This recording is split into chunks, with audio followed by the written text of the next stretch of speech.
Hello, guys, gals, and non binary pals. Thank you for joining us for another episode of GSC's Girl Pod. It's me, Candy.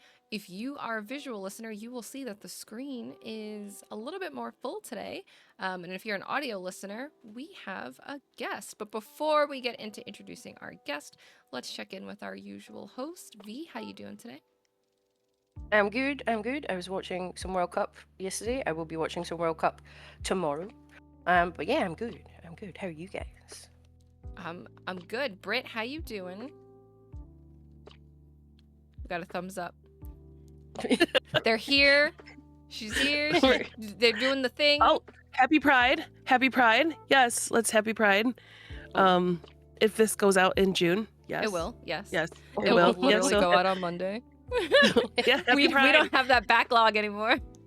I have not been on an episode in a hot minute, so happy Pride from me to you. Yes, hi. Yes, happy Pride. I think we had a backlog until this episode. So we recorded previous episodes in May, and I don't know if we said happy Pride in any of those because we recorded in May and our brains were clearly just not there, which, you know, that does happen, especially when we record 2 episodes in a day. By episode 2, the brain barely be functioning. At the end of the second episode we recorded a couple weeks ago, I just started speaking in Spanish, which is not normal. So that's how far the brain was gone. Yeah. That's where we were. But this is episode 1 of a 2-episode day, so this episode should be fairly coherent. And I am still coherent enough to introduce today's guest, who is a fellow GSC writer. We have Brett joining us. How you doing today, Brett? I'm good. Thanks for having me. Absolutely. I'm just glad you volunteered to join the chaos. Oh yeah. That is true. That is true. It's like you almost don't ever know what you're walking into when you sign up for an episode of Girl Pod. Before we never know what's going to go on. No, that is so true. Because Brett was like, "What are the topics?" I was like, "Well, we do our drinks. Aren't the topics? We do a fantasy guest, and then it's vibes." What aren't the topics? Yeah, whatever you want to talk about. Literally. So that's what you can look forward to if you're tuning in for the first time. But if you've been here before, then you already know the drill. You know we're going to talk about things that are maybe kind of sort of tangentially related to gaming, from just some additional voices in the gaming sphere. But before we really dive in, if you're not already following the channel, please make sure to click that subscribe button so that you can catch all the things we put on YouTube, like our spoiler casts and our interviews. If you're on Spotify, also think about checking out the YouTube for those interviews. And if it's not enough because you need more games and you want to see some fantastic news, reviews, guides, because I know Brett's been working on quite a few guides recently, then check out gamersocialclub.ca. That is the website we write for. That is how this crazy group of people got put together. And we have lots of things there. You can let us know what you liked, what you didn't like, but if you need even more, if you want to chat with us in real time, then you can join the Discord and the link will be down in the description. And now that I've gone through the normal Girl Pod rigmarole, what are we all drinking? What do you have today, Britt? Oh, we have the Deli Cup coffee. Yay. I feel like that's what I'm going to call it one day when I open up my own coffee shop, the Deli Cup coffee, because we're just going to serve coffee in here. We don't serve hot coffee. Sorry, not sorry. It is, I am a huge fan of the Dunkin' Latte from Dunkin' Donuts, and I do not have a Dunkin' within like a short drive. So I had to learn how to make my own. So this is a Dunkin' Latte, but it's a banana Dunkin' Latte because I added banana to it. So it's coffee milk, it's banana sauce, and I'm gonna say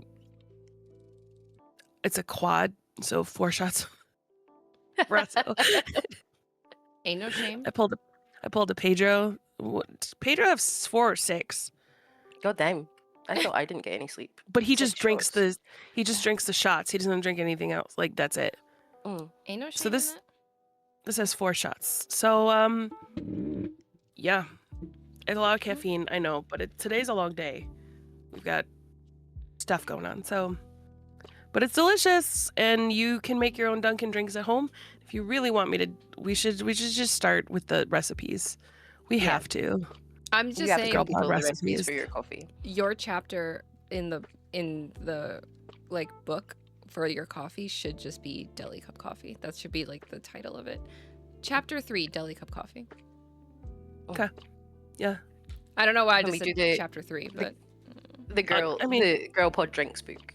Yeah. mm-hmm. Mm-hmm. I mean, I was the 3rd person who got added, so it's... Yeah. So Candy I'm- does chapter 1. I'll do chapter 2. God. and That Brett means can that I do have to chapter actually think of drinks. One day. Brett, what you drinking? I also love caffeine, but I am not a coffee person. Hot take. So Mountain Dew's generally my drink of choice. There's so many have- fun flavors of Mountain Dew that have come out lately. There Yeah. are, and my newest addiction was the what was it called? Watermelon something, mango Oh. melon or mango Ooh. something like that, and they discontinued it earlier this year. So Interesting. That's Ass. not loud. That's Yeah. ass. I hate the discontinuing limited edition shit. I yep. know. And Mountain Dew really has been killing it with some of the flavors recently because I'm not a huge coffee person. When I have my coffee, it has to be very sweet. I'm not gonna lie. I definitely am the type of person that if I had Mountain Dew in the fridge, I might have been drinking a Mountain Dew to start instead of a coffee, for better or worse. So I'm with you with like the I love caffeine, but I don't love coffee. Mine has to have a lot of sugar, so I might as well be drinking soda. Might as well. Yeah, it's fine. V, I think you're also on the coffee sort of kick. Yes, so I was at the pub last night and I stayed out quite late, so I'm very tired. So I have a iced mocha with oat milk and a double shot of vodka to take the edge off. So it's A foot in both kinda like- worlds. yeah, it's kind of like a White Russian, but there's no coffee liqueur in it. There's just some nice cold brew mocha, It's the hair of the dog. and it you is know? delightful. It is delightful. Yeah. Yeah, no, that's fair. My coffee is nowhere near as exciting. It's just cold brew coffee because we got a cold brew maker a year or 2 ago. Just a little bit of sugar and some Starbucks caramel macchiato creamer because this girl is not creative when it comes to coffees. But damn, does that caramel macchiato flavor have a lot of sugar to make it tolerable? Because cold brew coffee is bitter. Oh, it can be bitter. It is. I feel like so I sometimes make cold brew as well, but it's a concentrate. So I feel like you need, if you're not a big like coffee drinker, you need to water it down or milk it down. That sounds really weird.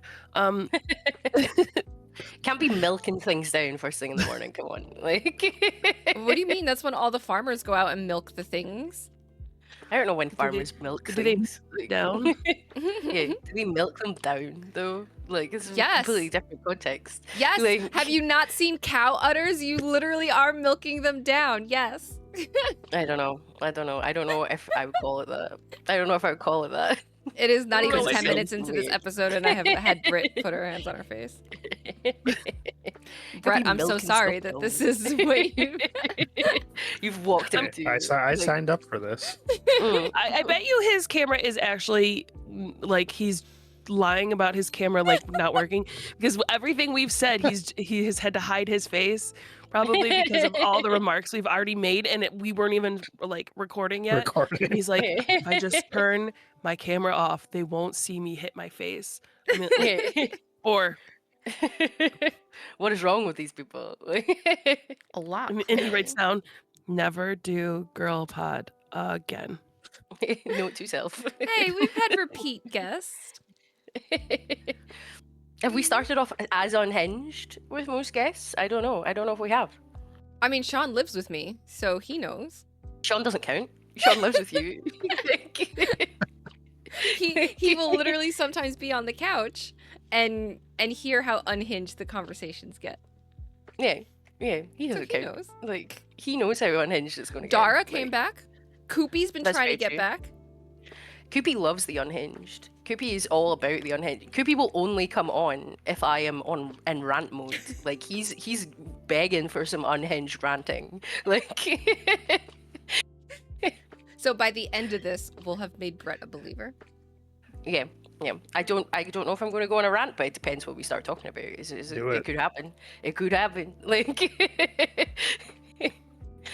This is true. Mm. No, we'll see. I don't know that you'll be able to rant about Brett's fantasy guest though, or maybe you can in a good way. Brett, would you like to Uh-huh. introduce your fantasy guest and why?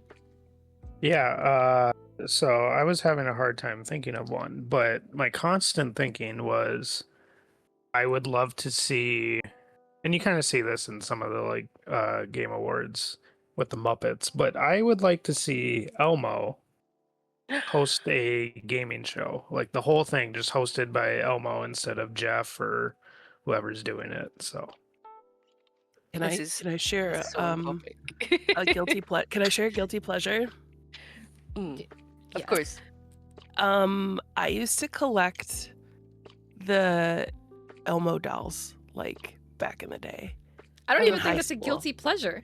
In Everyone high loves school, Elmo. the YMCA, the Tickle Me Elmo, the Chicken Dance Elmo. I had them all, and people would actively buy them for me because they were hard to get. Like the Chicken Dance Elmo. It was Elmo in a chicken costume. It was so freaking cute. That's my guilty pleasure. Back in the day, I used to collect all those dolls. Yeah, I don't think that's a guilty pleasure. And I Yeah. think that Elmo hosting the Game Awards could be full circle what we've been begging for, which is Jeff Keighley's villain arc. So Elmo, he's starting to host. He comes on, he's like, "I'm Jeff Keighley, welcome to the Game Awards," and then Elmo just like comes in with the steel chair and is like, "Fuck off, Jeff," and then returns to being the Elmo that we know and love, because we know that if Elmo tells Jeff to fuck off, that's it. Villain arc complete. Like, he's on that villain arc. I mean, here's the thing. Elmo has to survive these NBA finals because Elmo has been posting on Twitter, right? About he's like, I just hope that everyone enjoys a good game. And I Oh, I can't, saw that. the viciousness that has come out of New Yorkers being like, motherfucker, you live in New York. Don't forget where you from. You from Sesame Street. Like, Sesame Street is From in the streets. Manhattan. Like, let's go. Like, the aggression that has been sent towards Elmo, he's gonna have to Hey. survive it.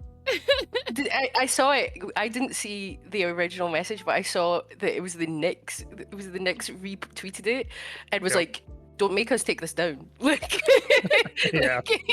it's like the sign for Sesame Street. They're like, "Don't make us take this down, man. You'll be banned from New York. Get out.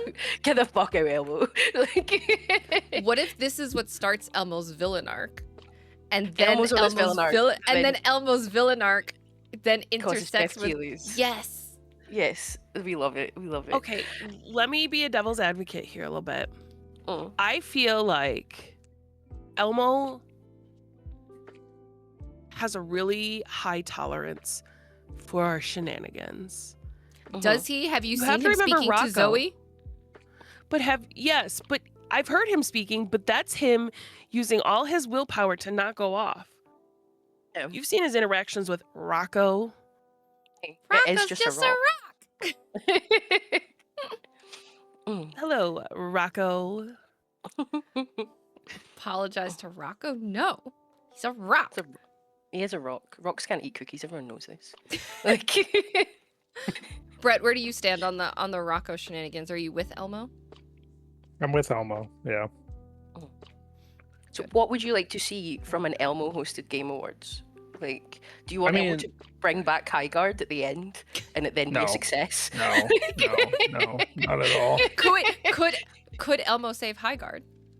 Could Elmo have saved Highguard? Unless you had like a. I think the only thing that really would have saved that you would have had to have like an Elmo skin in the game. Sesame Street map. Like, Yeah. Medieval Sesame Street. yeah, I think it would work. But yeah, tell us your ideas for Elmo hosting the Game Awards. We need to know. Elmo has such, I don't know if soothing is the right word, but like it's such a good voice Mm. that like literally just take Jeff's script like for any of the past Game Awards and just stick Elmo there instead. Like I'd much rather just listen to Elmo, and like I feel like a lot of the pressure that like or the shit they give Jeff for the Game Awards, like Yeah. a lot of that would be alleviated with having Elmo host it instead. Yeah, you can't really get mad at Elmo. Apart Yeah. from if you are currently in New York and then you're super mad at Elmo. But like Listen, But this yeah. I just is- like the thing that made me think about this was this wasn't specifically Elmo, but there's a YouTube video from I want to say like 15 years ago, someone doing an Elmo voice while they were ordering in a Taco Bell drive-through. I don't know if any of you have seen that video. I don't think No. so. But it's hilarious, and just listening to Elmo, like, you know, no other situation you would hear Elmo ordering Taco Bell. So I'm trying to apply that video and how much I love that video to like an actual like 3-hour Game Awards show, but I think they could pull it off.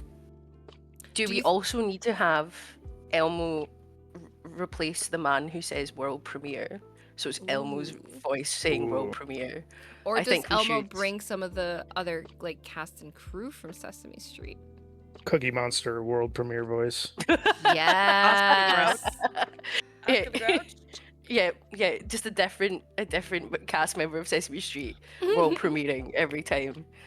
Like, and then we need Flute Guy doing a rendition of the Sesame Street tune at the end. Like, I think, yeah, I can see it. I think this would be great. You're right, Brett. No one could be mad. It doesn't matter if all the games were Exactly. not for you. You can't be mad. You can't be mad. But like, this is Elmo. This is the 17th third-person space shooter that you've brought us, but you can't be mad at Elmo. Like, No. But do we think Elmo would just bring a lot of cozy friendship games, or would he still stick to the games that are there? no, I need him to be like, here's Elden Ring 2. Like, I need Elmo next to Miyazaki talking Elmo about and Oscar play Call of Duty on the weekends. yeah. I need like an excerpt of them like doing Fortnite Fridays with Connor. And like, Oh my god. like I need it. Like, Is Sesame Street in my in Fortnite? probably. Don't It's give them got- ideas. No, please no. Oh, I bet it's you got- they don't have that IP. They might not have that IP. Actually, But I can see. Do they? Sorry, go ahead. No, go ahead. I was gonna say, I mean, like, I haven't played as much Fortnite the last few months, but they introduced like a new like sidekicks thing where you have like a little buddy following you around, and they got like, trying to think of who they got. They got the aliens from Toy Story, I think, is one. Oh. They got SpongeBob as one. So like they basically like they don't really do anything. They just follow you around and like make silly faces and everything. But I could I could see it. I don't know if Sesame Street would do it, but I could totally see Elmo being like a sidekick. Apparently Following Sesame you Street around. is in Roblox. Yeah, that doesn't. I think to be fair, I think with the way Roblox is set up, I think everything's in Roblox. Everything's- Yeah. Okay. I remember- can- I was Sorry. gonna say I could see Elmo using the insults. Go back to your can, Oscar. You're trash. Mm. I could see Yeah, it. I can see that. Yeah, I can see him like full gamer mode, like Mhm. just shouting abuse at people. I don't know if I want to or I don't want to hear Elmo telling me that he actually fucked my mum. Like I feel like in a Call of Duty lobby. I don't know if that would be funny or if it would be so incredibly insulting that I would have to log off. Like I know there's a lot of Elmo videos online where it's like Elmo yelling at people. And obviously it's not like the official Elmo account, but it's people who do very good impersonations. Like Elmo, I mean, I've even seen like Elmo yelling at himself in a mirror. And it's just like, yep, this checks out. This is Elmo all grown up. Yeah. Get this it together, tracks. Elmo. Like, Apparently while they're not in Fortnite, there is a connection between Epic Games and Sesame Street, so who knows? mm. It is possible. Sesame Workshop, the nonprofit behind Sesame Street, received a $150,000 grant from Epic Games, which was used to support the production of a 360-degree capture of the set. So the capture is supposed to be used in Sesame Street XR, but you know, if they already have done a capture of the set and Epic Games has already started to put their hooks in them, who knows? Yeah, we may see Elmo in Fortnite sometime soon. Mm-hmm. I think I don't they know how I did feel just about that. announce a Sesame Street game too. Yeah, that's probably part of, or they might be using some of that same tech for it, because that was 2 years ago that they were working on it. So, and you know, you start working on a game 2 years ago and maybe you announce it 2 years later to then say it'll come out another 2 years later. Yeah, you announce it at the Game Awards, where Elmo is hosting the Game Awards. Mm-hmm. I Yeah. see it. I can see it. I see the I'm vision. now actually, I need it now. Like, especially because we know we need to get Jeff on his full villain arc. Like, it's required. Like, we love Jeff, but we want to see full villain Jeff. Like, he puts up with a lot of bullshit. I'm surprised he's not already on his villain arc, to be perfectly honest. Like, I give the man a lot of credit mm. because I'd be full villain by then. Please. I always feel like I'm one step away from a villain arc. This man's out here, like, although he did give us probably the best showcase this year during Summer Games Fest.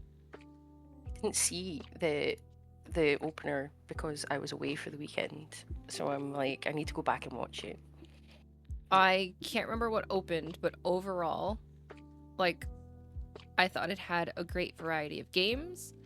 I thought that the pacing was actually pretty good. There wasn't a ton of awkward celebrity moments, which I know is more like the Game Awards in general, but I feel like it really flowed. Now, I also could be, I remember what it opened with. It opened with Resident Evil Code Veronica. Yeah. I can't believe they're remaking Code Veronica. Capcom's just like, we are so good at what we do, you will buy our Code Veronica remake. And I'm like, yeah, I probably will, but like, I will. Like, on a generational run at the moment, it's Capcom. Like, I mean, their bookends were literally Resident Evil Code Veronica and then Final Fantasy VII Revelations. Like, what a way to open and close. Yeah, Jeff heard what people were talking. Jeff heard people were talking shit, and he was like, "Fuck you!" Like, I'm going to give you the best showcase you've ever seen, and then I'm going to go out to dinner with my husband, Hideo Kojima. Like, Kojima wasn't there. At least I didn't see him. No, Kojima wasn't. Kojima was in New York. Yeah, that was the crazy thing. But then people were talking like they had got divorced, and then like as soon as Summer Games Fest, the full weekend ended, they both posted pictures of them out for dinner, like with glasses of champagne, and I was like, "Well played, Jeff. Fucking well played." I was like, well, because it was funny because I'm scrolling through Instagram and I was like, someone's at Cat's Deli, whatever, and then I look at the username and I was like, wait, I'm like, but he could have been at the Summer Games Award. No, so he's in America. Right? And he's just vibing in New York City, dancing in the streets of New York City, going to Cat's Deli. Like, I'm like, what? You could have been there. You just were not. Okay, cool. You decided to be on the other coast. Like, but then they met up for some dinner. Like, I know. I should have looked to see where they met up. Like, did Jeff come to him? Did he go to Jeff? Like, I should have looked it up. I didn't. I don't know. I did. I liked that a lot because everyone was talking about it. They were like, Kojima wasn't there. Like, he's not talking to Jeff anymore. And then, like, it's the most we're getting married proposal photo you've ever seen. It's like Jeff just his hand with a glass of champagne, like across from Hideo, and he's like got his glass up. He's like, yeah, me and Bay out for dinner. Like, I'm like, Well played. Absolutely well played. Like. I love it. I love it. I Mm. think we are also finally fully out of like Summer Games Fest season. I think there's like a VR thing that comes up maybe later this week. Any big highlights from everybody here? Oh God, I gotta think. There were so many showcases. There were so many, and so many of them were so good, and my brain has forgotten that video Yeah. games exist. Like. No, there were so many. It was Oh. like I mean, again, for me, like the big one was Summer Games Fest. You know, because of the Final Fantasy showing, and because I was very happy to hear that it's not, when they announced it, I first was like, we're not getting this till 2028, and then they were like 2027. I was like, word, hold up, like we're really getting this in 2027? What? Yeah. So that was very, very exciting to hear. And the fact that they're gonna launch multi-platform all at once, I was like, Yeah. oh, y'all came with some big news. And I knew they were gonna announce something. I did not expect as much of the deep dive as we saw. You know, I did not expect that release date. Obviously, did not expect multi-platform. I would have gotten it on PC or PlayStation. It wouldn't have mattered to me. I would have gotten it wherever they put it out. But that was like massive. I could not believe it. And then, oh my God. And then the other thing that the Summer Games Fest brought us, which when this showed up, I literally screamed. I screamed and I texted a friend. I was like, The Wolf Among Us 2 is real. Oh yeah, I did see that. I'm very excited about that. Mm. I was like, it's real. It's happening. It's coming. Oh. I literally texted my friend so quick. I was like, holy shit. I think I screamed louder for that than the Final Fantasy because we knew Final Fantasy was coming. Mhm. Like the copium that was happening for like Wolf Among Us 2 for it to be real. I was like, wow. I hadn't played the first Wolf Among Us when it first came out, but I played it more recently, and then I read all the Fables comics. So to see then it come out, I was like, oh, I was like, this is amazing. So that was those were definitely some highlights for me. And I don't remember if I said this on the episode or if I said this before the episode. I have not watched the Nintendo Direct that aired on Tuesday because I don't have a Switch 2 and I don't need to run out and buy a Switch 2, but I know they showed off Fire Emblem Fortune's Weave. They And- did. Yeah, Mhm. and I know that it literally comes out the day after my wedding anniversary, and I'm like, Oh no. fuck me, man. Like, come on, why would you do this to me? And I literally today, I'm like, I forgot that Micro Center sells Switch 2s, and I have a Micro Center credit card, and I could just get and I'm like, no, stop. I Don't don't do have it. money for this, but yet. This We're is still like, holding out on Nintendo sponsoring us and giving us both Switch 2s for free. I will play your games. I will play your games, but I cannot afford one right now. that's Yeah, that's they're I'm like, I can't- expensive. They are. And they're about to go up. I do know that they're doing like a program or I guess it's not a program, it's a sale where they're offering one of however many games you could choose from the game pack Mhm. and the system for basically the price of a regular. Like I think it's only like $40 more Yeah, than Yeah, a that's what- normal 50. Yeah. 50. yeah or whatever it is. Because it's $449 for the console, $499 if you get it with the game, or with I think it's one of 3 games right now. Yeah, it's Mario. I think it's Mario Kart, Donkey Kong, and Pokopia. Yeah, those Or the were 3. the 3. And then September 1st, for those of us in the US, it goes up to $499 for the console alone. Yeah. I got mine on launch because, as established before the podcast started, but also just if you've watched any of previous episodes, I have the least amount of impulse control of anyone on the planet, I think. So I was like, I don't need a Nintendo Switch 2. I don't need this. And then all of a sudden it was the day that it released, and then there was one in my house, and I was like, how did this happen? Who did this? Like, who pre-ordered this? I have no recollection of this event. Like, like Nintendo just took money out of my account. They just knew. They just knew I was going to want it. Yeah. I did get very excited for, even though we knew it was coming eventually, but I got very excited for the Persona 4 Revival release date. Me, Harry, and Addy, our news editor, Harry, our guides editor, were watching it in the public channel, and I was clapping like a little seal. I was very excited, and I've also pre-ordered the collector's edition for that because I have no self-control. Like, I have not. I did watch Xbox Showcase. I thought they had a great showcase. They did have a very good showcase, considering how up and down Xbox has been over the past couple of years. I was like, oh, they're coming out swinging. This is a fantastic showcase. They also had my favorite trailer of all of Summer Games Fest, which was for that bad Magpie game. Oh yeah. Because it was just so funny. It was so wild. It's like, oh, this looks so cozy. Oh, you're a little bird. And then he picks up like the little stick that's on fire, and it cuts to like the flower. The flowers, yeah. The flower's just smiling, and then it cuts back to the bird, and he's like eyes are wide open, and it cuts back into the flower, and it's like strange smile with like the eyes full of fear, and then he just sets it on fire. I was like, I'm gonna play this. I'm gonna be the worst bird you've ever seen. I'm gonna burn everything down. It looks so funny. No, I do remember that. Yeah, the Xbox Showcase was pretty good.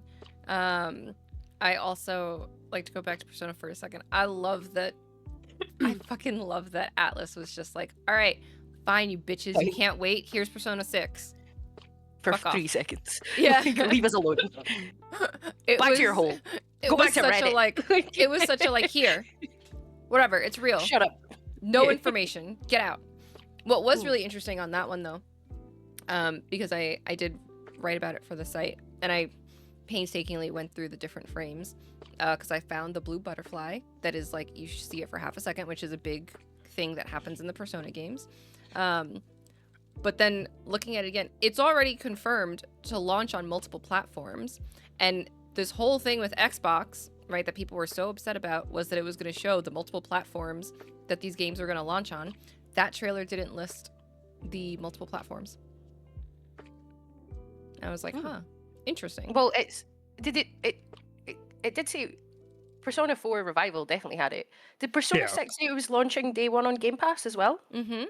But it only showed like Xbox Cloud, and something else. But then when you look up like more information on Atlas, it's like, yeah, it'll be available on everything. So it's like, is it not coming to everything at the jump? Like, so, and because we don't do rumors and speculation, I did not put that in the article. But I was like, this is really interesting that everything else is saying like all these other platforms and stuff. But this one is not. That is still not enough for me to buy an Xbox though, because I literally cannot have every console. I do not have an Xbox. I do not have a Switch 2. We are getting the Switch 2 before we get anything else. What do you mean you can't have every console? That's quitting, chat. That's quitting behavior. Because V, I live in America and I owe way too much in student loans, and I have to start paying those back. Oh yeah, no, that's fair. That's fair. I live in Scotland. We get to go to uni for free. Yeah. They're coming for my money, so I have to make decisions. My current decision is for me to decide when they get the money, instead of them just taking it out of my paycheck. That's fair. That's absolutely fair. But we need to know Brett and Brett's choices from Summer Games Fest before we get into a big rant about the financial state of the world. Like, so as someone who plays it, you know what, Brett, you go first. Are you sure? Yeah, I'm 100%. Like, I need more time to think. Brett's like, I need a minute. I have a lot of stuff to rant about. Go for it. This last week. You go. Oh my god, Okay, a rant that's not from V. This is big doings.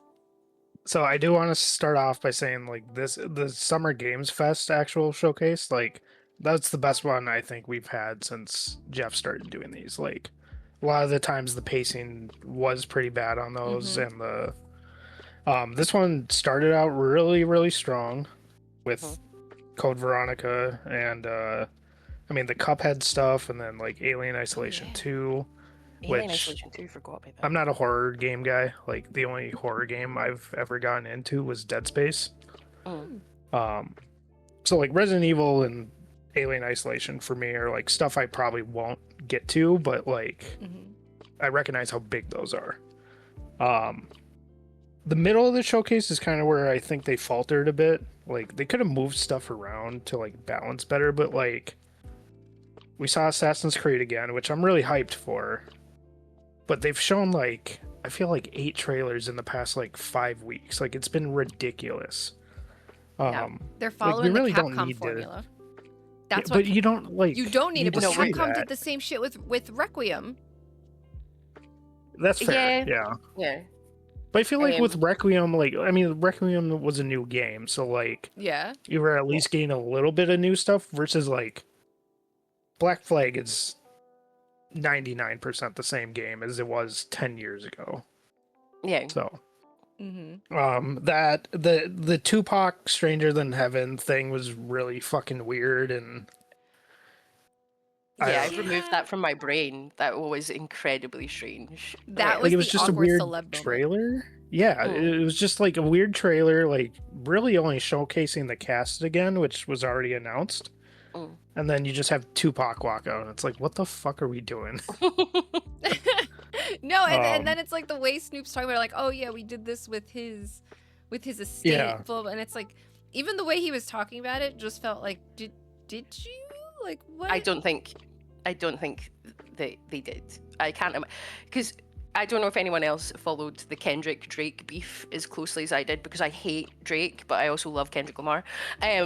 But obviously Drake did that whole AI freestyle with Yeah. like the AI voice of Snoop and Tupac, and like he definitely didn't have permission because he had to take it down because Tupac's estate was like, "What are you doing? Get rid of this." But Snoop was like, "Oh, this is amazing," because he's insane. He's just like, "I He's love lost his AI," and then mind. people are like, "We don't like AI," and he's like, "I don't really like it either, but maybe I do if it makes me some money," because he's got a game coming out that's fully made with AI. Like, so yeah. If Snoop's like, "Yeah, we have a permission," I'm like, "I don't believe you. I do not believe you." Like, It's also I don't know, and I know maybe it's Dara who was like, that's not the only person who's deceased who's in this game, and I Mm. understand wanting to like honor certain people and bring them in and like, you know, all of that. I do get that, but I don't know, Tupac kind of feels like a weird choice.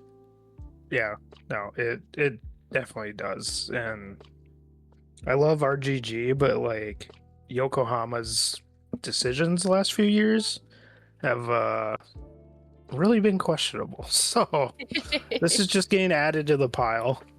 Yeah. That's fair. How do you feel about Snoop being in the game? Because I also thought Snoop was an interesting choice. It's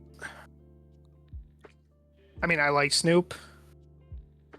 I'm interested to see how they handle his character in Japan, especially like during that time, the time period that's it's set in. I don't know, like again, like RGG's been like really focusing on like getting like famous actors into their games, which really sucks because if they a lot of the times they don't come back and you can't use that character anymore. This is mostly for like the Yakuza games. Yeah. Yeah. But they've been doing likeness, and then it's like, well, if you can't get the actor to come back for another game, like, just got to write the character out of the game. So, if Stranger Than Heaven becomes a series they do, like, I'm wondering if like Snoop will stick around with it or not. But Well, that man will do anything for $1, it seems. So. He absolutely will. but yeah, I think so. I think for the Summer Games Fest stream, my highlight was Star Wars Zero Company. Ooh, yes. Yes, the I XCOM love- meets Star Wars. Yeah. So I've never actually played an XCOM game, but I do love tactic-based games, and I love Star Wars. So I was just worried about like, because Respawn is involved, but I don't think they're actually making the game. So Okay. I had high hopes, and they said 2026, and everyone was thinking it was going to be like early 2026, and then we didn't hear anything about the game. Mhm. So that was nice to actually get confirmation, and it's soon. So Yeah. Yeah, I've been in a tactical thing right now. I'm actually playing Marvel Midnight Suns. I don't know if you've played that one. great game. Yeah, I've been playing that, and that's been like scratching that tactics itch that I've been having, because I have to freaking wait for another Switch 2 for Fire Emblem. So I've been playing that, but it's just been like I love those types of games. So, and I love Star Wars. I am pretty sure I've said this on the podcast before, but like at our wedding we had Darth Vader walked me down the aisle. I walked down to the Imperial March. Like we had Jedi and That's Sith. dope as hell. We had a Jedi versus Sith fight. Like we had all this. I have like a kit because I used to do Star Wars trooping before the pandemic and stuff like that. So like huge Star Wars household. We're currently watching the Maul series. We're not done with it yet, but it's great if people need something to Great watch. series. So like seeing that and seeing how it looks really well done, because I'm always hesitant with like we're taking a well-known IP or franchise or whatever and then slapping it into tactics type of things. Yeah. Which was also why it took me so long to actually play Midnight Sun. Someone finally gifted it to me and I was like, all right, I'll play it. And I was like, oh wait, this is amazing. But what we saw of Zero Company looks really good. So I'm excited for that one. Oh. Yeah. Good pick. To piggyback off that, the Galactic Racer one. Oh, yeah. My partner is really excited about it because he freaking loved the pod racing game when he was a kid. And he was like, is that going to bring nostalgia? The pod racing game was a banger. I think Galactic Racer will be fun. I'm excited for it. Galactic Racer, I think, will get a broader audience because I think tactics types games is also like there's a special place apparently for people like me and Brett, but it's a small circle. Yeah. I like tactics games, but as established previously, I'm very stupid, so I'm very bad at them. I can't think more than 3 seconds ahead, and you really can't do that in a tactics game. I'm like, No. this will be fine.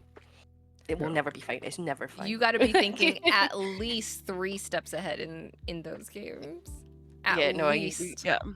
You got to have to give me an RTS. I can do an RTS. I can't. I love tactics games. I am just terrible at them. Just genuinely dog shit at them. It's funny because I'm not good with RTS games, but tactics games I can. 100%. Oh yeah. I can feel only the same think way. if I put under huge amounts of pressure. Like that's why I do it now. I don't. This is not Summer Games Fest related, but Brett, did you happen to play the 100-line academy or 100-line last defense? I can't remember the full. I did not. No. Okay, because that was like that was I think the last before Midnight Suns, the last tactics game I played, and it was just the tactics were so good and so smooth. But it is also, it's like tactics meets visual novel, so I know it's not for everybody per se. But really, really good also. That was on... What systems was that on? I can't remember. Definitely on Switch and PC. I don't remember if it's on other things, but definitely Switch and PC. Because I actually got it for the Switch because that was the last game that I bought like a physical collector's edition. Because I wanted the book that came with it, I wanted the cards that came with it, I wanted the physical copy, because I just it's the same creator of Danganronpa Kodaka. Switch. So Switch and Steam. Okay. Switch and Steam. Yeah. I'll have to look that up. Yeah, the last one I played was I haven't finished it, but Dark Deity 2. I played a little bit of the first one on the Switch, and I was not a huge fan. I just felt like it was missing a lot of things and a lot of polish. I did hear the second one was a lot better, and then I picked that up when it came to PlayStation and Xbox in, I want to say like September. Ish. And then something else came out that I wanted to play more. So yeah, and I believe there's a third one in the works. I could be wrong, but I feel like I heard. Isn't there a third one? And again, I could be wrong. But Yeah, I feel apparently has been officially announced. Yeah, okay. I was like, June I 6th in the IGN Live Indie Loop. okay. I was like, I didn't make this up, right? And then I was like, fuck. Am I not supposed to say that yet? Was that like an email that I got? Okay, no, I'm good. I'm safe. Um, I'd have been like, but hold yeah, on. outside of Zero Company, like that was the Summer Games Fest highlight for me. Xbox Showcase, I thought was overall pretty good. Ending on Call of Duty again was a choice that they need to stop making hmm because people don't care. People who play COD are gonna They're gonna play play it. COD. Yeah, you know. The highlight of the Xbox Showcase for me was a new Spyro game. I grew up playing those and preferred that over Crash. And when they did Ooh, hot the take. reignited, I know. When they did the reignited trilogy, like I bought that day one, 100% at all three games. So Nice. that was definitely the highlight. And it's early next year, so Mm-hmm. don't have to wait. Yeah, I'm loving this trend of not announcing games, and then them being like, Yeah. they'll come out in 2 to 3 years. I'm looking at you. Well, that's why, D&D like, Warlock game. Like, yeah, I can't wait for these Xbox games to finally like come out because like State of K3 has been like I want to say like 6 years like it was announced, Mm-hmm. and like once these are all done, like we can get all these, like we've known about these forever, get them out of the way, give us the new stuff. Yeah. No, I'm so with you. We did a bingo in the GSC Discord, very very haphazardly put together. I'll put together a better one for the Game Awards. But like one of the things I put on the bingo card because I was very much expecting it and it didn't happen, which I was very glad. Was like game announced to be released in like 2029. It didn't happen. Which I'm very glad for. So I really hope that studios are pulling away from this, like, we're going to announce this game that won't be out for another 2 to 3 years, because that's just absurd. Yeah. Like, stop it. Get help. Hire some more people. Get help. Wait, v, your headset, I think, is still muted. Oh, sorry. I don't even remember clicking it. Like, And then I know Candy, you said you didn't watch it. Did anyone else watch the Direct, the Nintendo Direct? I watched Okay. it. Yeah. What 'cause were I do your- have a Switch too, so I'm. What were your I'm okay. thoughts? To be fair, there wasn't a huge amount of at the Switch 2 that I would consider for me. Like, obviously, remake of Ocarina of Time, which is apparently coming out this year. I'm like, you should be. Sleeper Agent. I'm like, you showed me 3 seconds. What do you mean? Like, what do you mean that's coming out this year? Like when? December 31st. Well, I did like Russell's comment. Russell used to write for the site. He's in our Discord at the moment. He's like, oh, they're just waiting until the Horizon Hunter Gatherers game gets a date so that they can put it out 2 days before because Horizon cannot rest. Horizon must be undercut by a much bigger game at all times. And I was like, that's funny. I like that. What else? I like the look of Orbitals. The sort of anime It Takes Two. It looks very fun. But yeah, there wasn't a huge amount for me at the Direct. I thought it was a weird Direct, actually. It was, yeah. Like, the first half of it was like, this is coming to Switch too. And I was playing Lies of P on my Xbox whilst I was watching it, and I'm like, oh, that's great for Switch 2. Like, it's like I kind of get it, but at the same time, I'm like, we must be past the point now where half of your Direct is about games that came out like 4 years ago that are now coming to Switch 2. Like, if you're a diehard Souls fan, your primary like console is not a Switch 2. Like, yeah, it was a weird one. For me, personally, I think obviously there was a lot more for people who like different types of games, but I don't care about Pokopia. So I'm like, y'all know I'm not a huge I've watched Pokemon too much person, so- gameplay now that I'm like, it's like Animal Crossing, and It's New Horizons if New Horizons had sauce. Like, I hate saying that, but like No, I get it. I get it. I had to put the game down, otherwise I would not get anything else played or like any work for the site done. Like I can get drop that. 2 hours into that game not doing anything of note, and like Yeah. that'll just fly by. Mm. Yeah. And apparently people have already been like finding workarounds to like build underwater.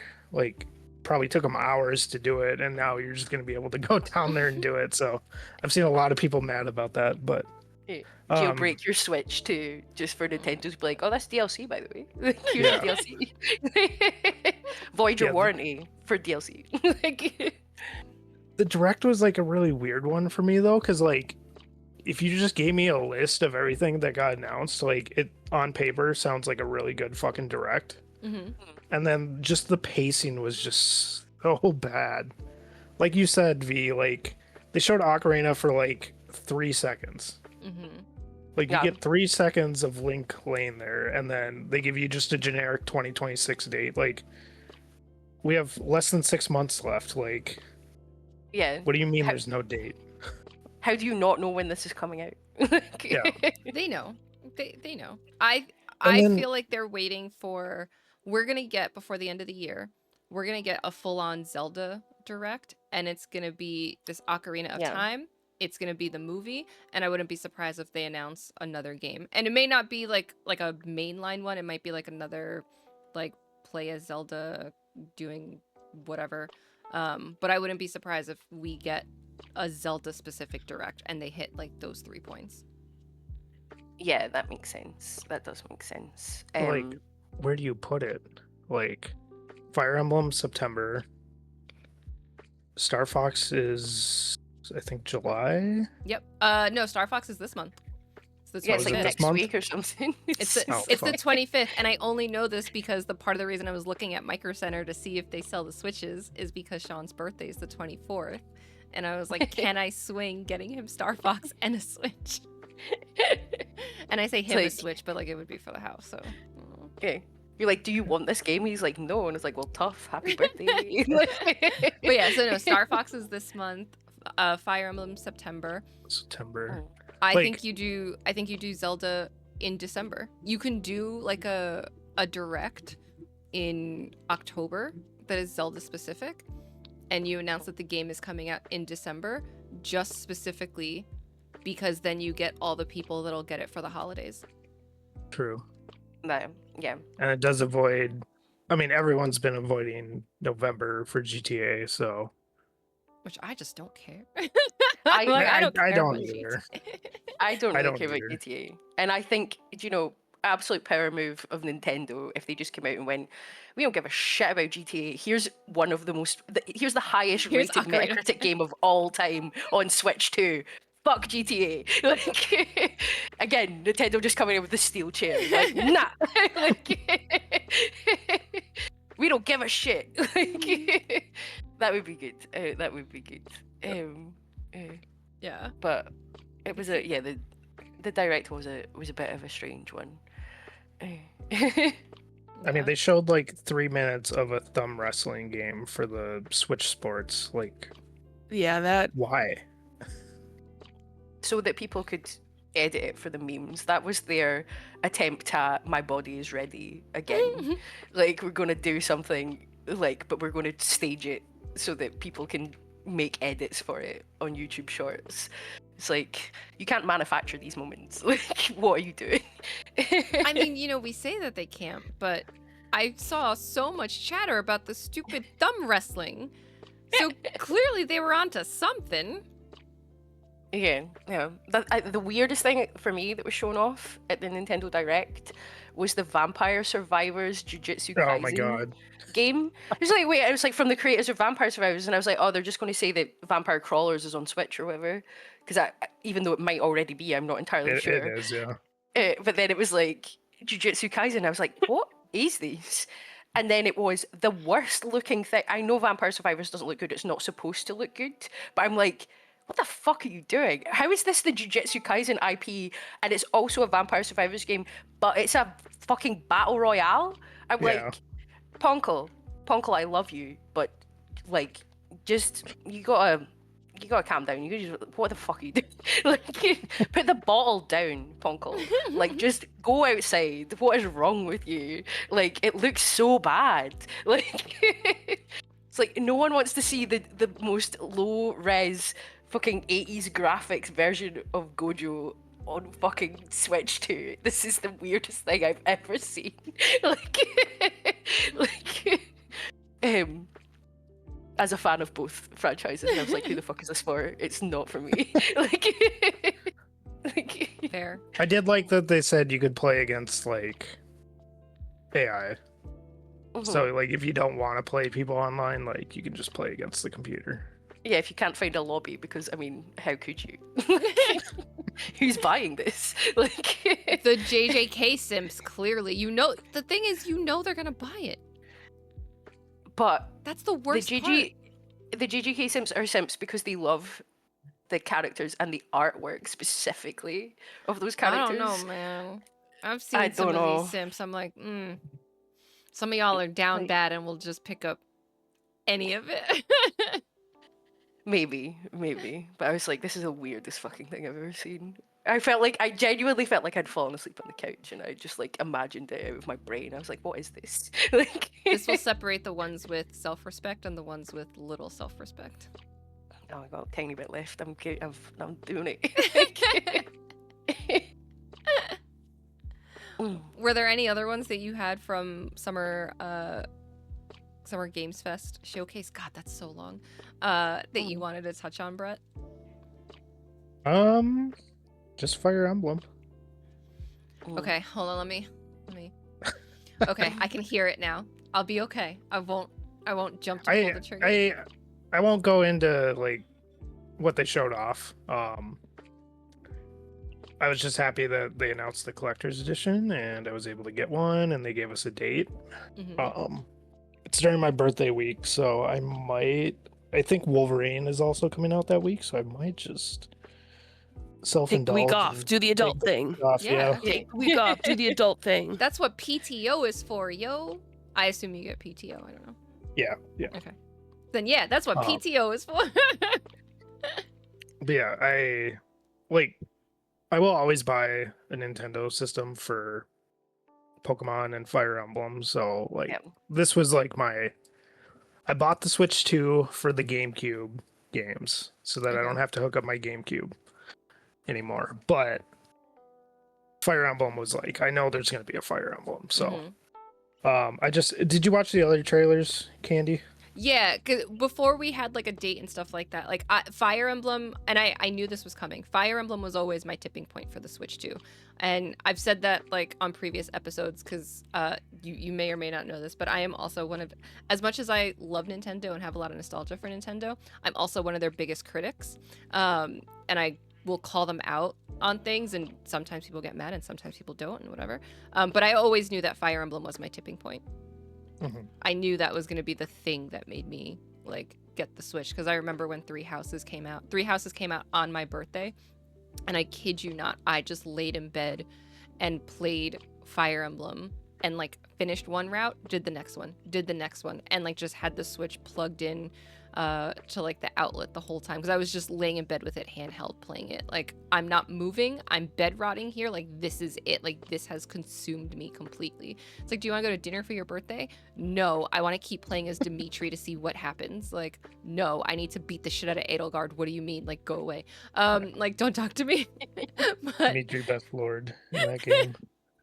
like so I knew that was my tipping point, and I've seen some of the pictures. I just haven't gone and actually watched the full trailer, and I've read a little bit about it, which is probably why the first thing I did when I woke up was look to see if Micro Center sold Switch 2s. So like, I know there's dungeons, I know that you play as the 4 different characters, so I already know bits about it. That's why I'm ready to hear more. How do you feel about it being a sort of sequel to Three Houses? I am very curious about that, and I mean, I hope that it's good. And I when we saw Sothis at the end of the last trailer, I was like, oh shit, and I was like, is it a prequel? Is it a sequel? And obviously now we know that it's like years later. I forget how many years. Yeah. 200 or 300 or something like that. Yeah. So I am curious how then she plays into it. And when I looked at the character Dimitri, I was like, he actually reminds me of a little bit of Mercedes and her brother. Which, sorry for anybody who hasn't played Three Houses, there's a little bit of spoilers. So I also wonder if there's that tie-in. Like, are we also going to see like some familial lines that are similar, and then some of the weapons that they're using very much resemble some of the relics that were in Three Houses.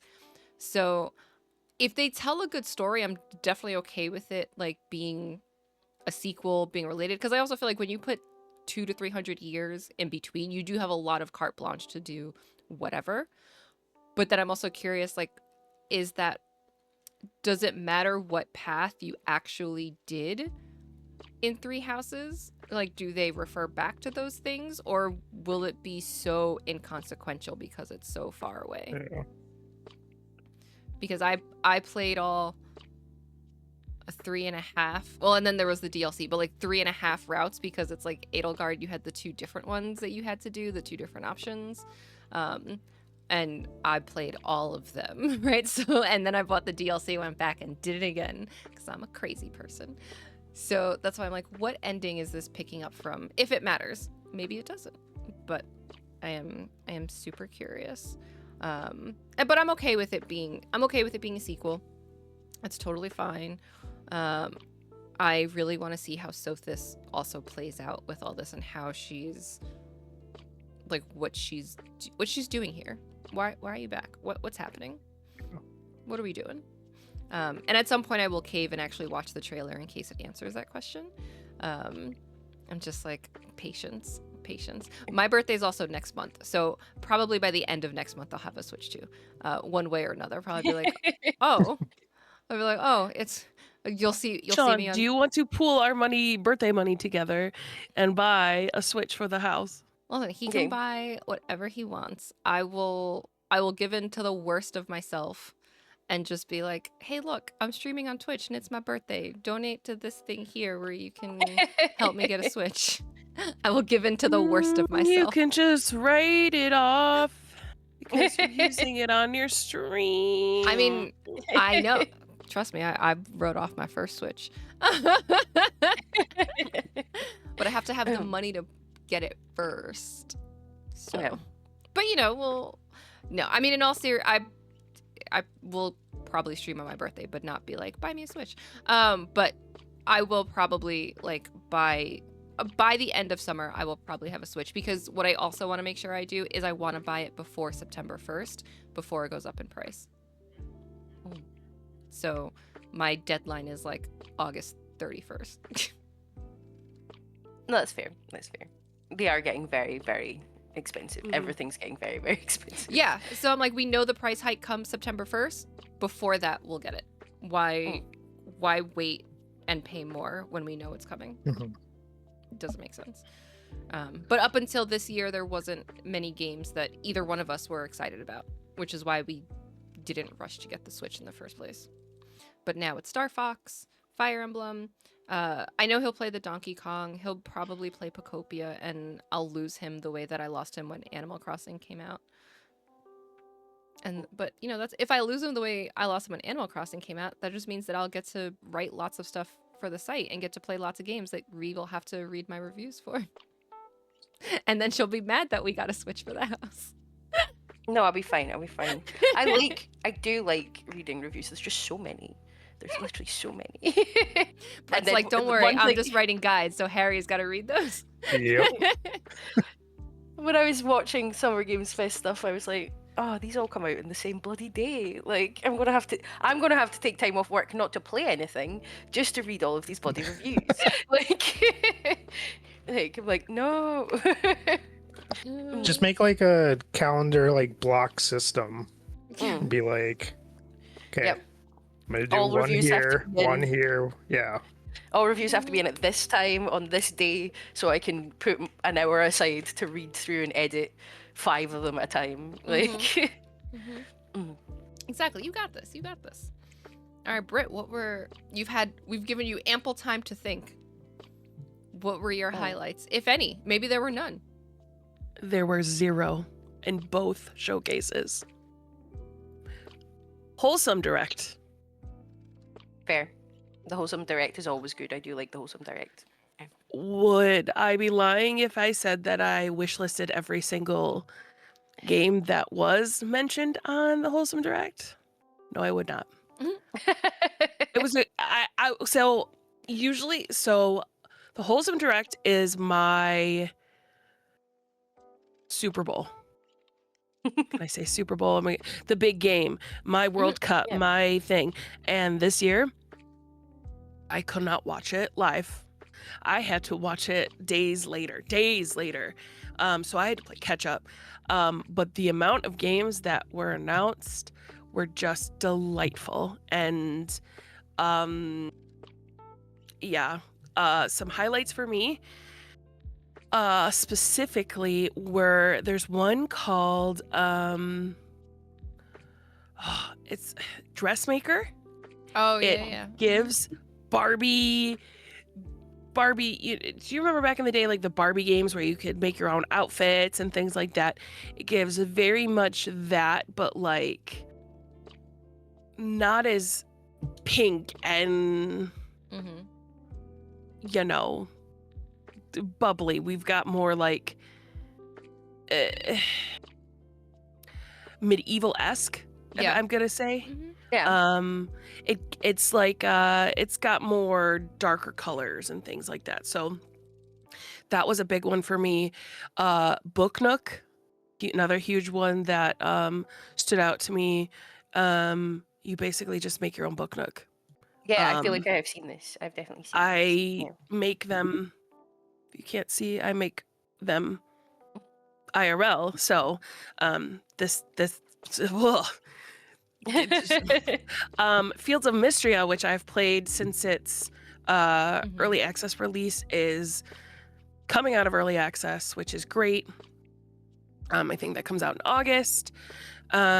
We've got Dungeon Tourists, which is multiplayer. So I don't know if you guys remember, there was a game that came out, I think it was April Fool's, like maybe 2 years ago, where your people who go into like haunted areas with and you try to get clout from taking pictures of your friends doing stupid things. And it was a joke game, and then they just kept the game. Well, this is a non-scary version of it, but basically it's like Pokemon Snap. And you just take pictures of you and your friends in dungeons. That sounds fun. Basically it just seems like cute thing. Yeah. We got more Hidden Folks, which I know some of our Gamer Social Club team members will be happy about. Yes. It's okay, we can call him out. Mark, we know Mark. that. Yeah, Yes. you're like, I wasn't gonna call him out, but no, Mark. I'll call him out. Like, and then Beastfolk Barber is another one of those like early 2000 games that showed up that is very much like the Dressmaker one. If you played like My Scene games or anything like that on, those click websites where you go and you play those silly little games, it's very much like that. It's a hairdressing simulator, and but it's mythical creatures. But it's deeper than that. That's what because I'm interested in Beastfolk Barber too, which normally I'm not that interested in anything at Wholesome Direct. But I'm interested because it's not just like, this is the twist that makes me intrigued. You give them the haircuts that they can see something about like their inner self, right? And that additional layer to me is what makes it interesting. And it's also because you've made a deal with a demon, right? And then like the demon is helping you, and then you're also finding out things about your own past. And I love those very layered stories, right? But Mhm. I love those very layered stories where it is obvious that this is what's happening, right? Because I Mhm. don't like when it's like, oh, and then by the way, there's this demon and this is why you can do this, right? Or Yeah. here's this melodramatic story that we decided to surprise you with. Like, I like that it's front Mhm. and center. So it's Mhm. like this, yes, is still a wholesome game, but there is a deeper narrative that we're getting Mhm. at with it. And Yeah. that is what intrigues me about it. Yeah. It is a visual novel. So, Love um those. yes, which it might not be everyone's cup Mhm. of tea because it is a visual novel. Yeah. But I think that the s- the s- the heaviness of that background story mixed with like the playful, Mm-hmm. it just kind of reeks of the books I like to read. Mm-hmm. So that's why I really kind of like, I'm like, okay, I'm really excited for this game. Yeah. Um, Sean streamed and the then Wholesome Direct, and that was like the only one that I was like, ooh. yeah, let's see,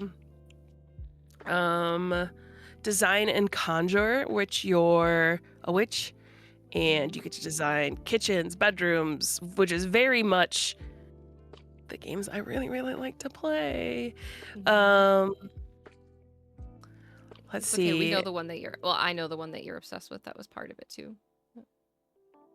Yeah, well, I mean, was it? Was it? Because we got Planet Zoo 2 coming out too. Oh no, Paralives. Oh yeah, Paralives. Day one for me for Paralives. We've been in that. But they talked about unpacking collaboration, which unpacking was one of my top favorite games ever that I've ever played ever. So to hear that free DLC came to Paralives was just Mm-hmm. Unpacking is a fantastic little game, I've got to say. I think loads of people. It's one of those weird ones that is very cozy, but even people I know who are not super into cozy games, myself included, have played it and loved it. Like again, it's one. There's a narrative through it, and you don't expect it as you're going in, but the narrative is actually really good. And I'm like, this is great. This is a great Yeah. game. yes, and it's the story. There are no words, very little words. Mhm. Yet there is just a story being told by unpacking these boxes. And I feel like that's why that game is so impactful for me. Mhm. That you can feel the emotion going on just by unpacking Mm-hmm. Yeah. Yeah. a box. Like so I hate her ex-boyfriend. I hate him. Like oh yeah. Yeah. don't move any of your stuff so she can fit her degree on the wall. Fuck you. Fuck you, bro. Like I haven't played this game, so I got nothing. it's very good. Really? Yeah, I it think you is wouldn't. super good. Yeah. It's one of those games that I could see you playing on the train Yeah. because you It's more don't. of a puzzle. Like you have to figure out where you put everything and Yeah. stuff like that. Yeah. Yeah, and it's not punishing at all. No. And I feel like if you have to stop in the middle of something, It's not a huge you're deal. not. Yeah, it's not a huge deal. Because that game is even in the video game museum in Rochester, because they have that video game museum at the Right. local kids museum. It's there and you can play it at the museum, which is, compared to the other games that are there, is huge. So yeah, those are some of my highlights. I mean, I could sit here and talk about all of them that have come out, but those are the ones that were like, to me. big Loftia, I ones. guess, is coming out, but I don't like MMOs. I really don't like It's fair. Palia, things like that. I'm just not interested in. I don't have So, time for an MMO. I think a lot of people, it's no. like if you got into an MMO at some point in the past, and then that's your MMO, and then Mhm. I know a lot of indie gamers, well, a lot of indie studios and stuff are now trying to get into the MMO space, and I'm Mhm. like, I simply do not have the time to take on board a game with like dailies. Like, what do you mean? Like, 100%. I feel like, I can't. Like, it's even Tamagotchi Life. I bought that and was so excited for that. It gave me memes for like 3 weeks, and now I'm like, Oh no. I'm just, I don't have time. I don't, Fair. we got a House Flipper 1 remastered that came out. Paralives remastered, or Paralives came out. Memento dropped. They were just like, oh hey, at the Wholesome Direct, they're like, guess what? Shadow drop. Yeah, here you go. And that is on my 2 playlists this evening. So yeah, lots. I and this is not to knock any of the other directs that came out. They're just not interesting to me because, again, you know how much I fight for indie developers that don't get their flowers when it comes to big shows like these. Yeah. And because, you know, you would have felt like maybe something like Paralives would have showed up on any of these, and they haven't. Because I'm going to say this, and I'm hoping that I don't eat my words. The way that Paralives is doing things, the way that Paralives has released their game and continues on a weekly basis to fix bugs. And if they keep that momentum, EA better be scared. I think that's valid criticism to say, because when you look at like The Sims and how it takes them 2 years to fix one bug, but then that same fix introduces like 5 other bugs. Yeah, EA not the pinnacle of consistency, realistically.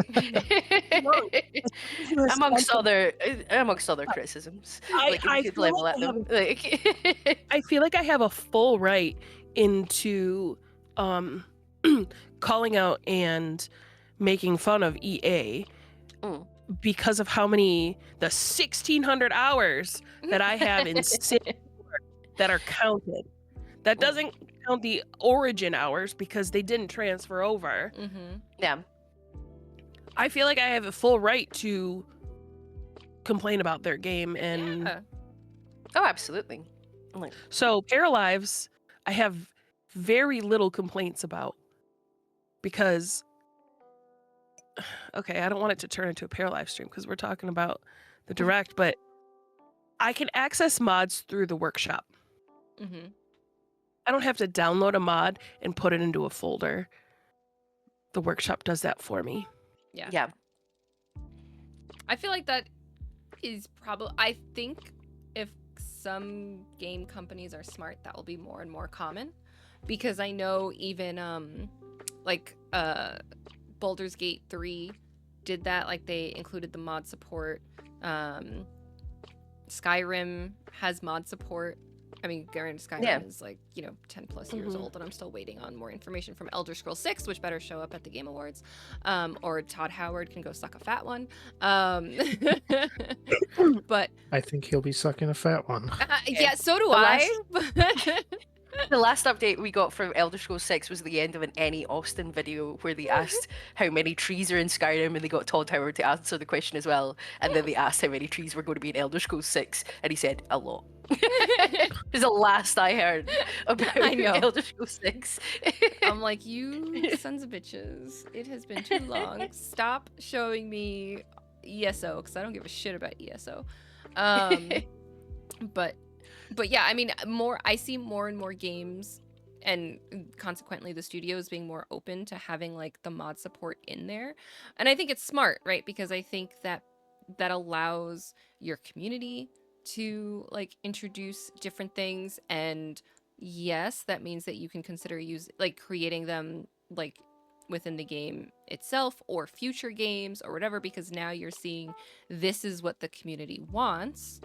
Right, so if we do a Paralives 2, obviously it just came out, so I don't think that's happening, but using them as the example, right? Oh, this is the type of thing that people want. Let's include it in the base game. Let's include it as because this is a community requested feature, right? Like, I wouldn't be surprised if, I know Larian's next game is another Divinity, but if there are specific features of things that maybe are not D&D related, right, that make it into the next Divinity game, because it's like, look, this was a mod that someone created, right? Yeah. It has X amount of people that put it into their game. It's a highly sought out feature. We want to recreate the same success that we had with Baldur's Gate 3.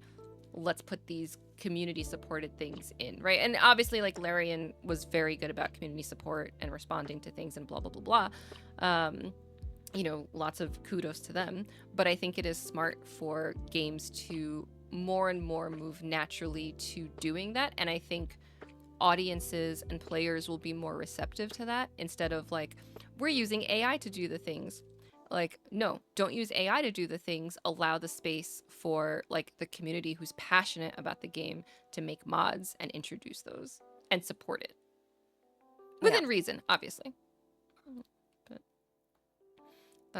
that's my thoughts on that.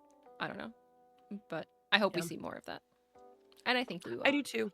I really do too, because I don't really mod Me neither. my Sims games, which is a big thing in the Sims world.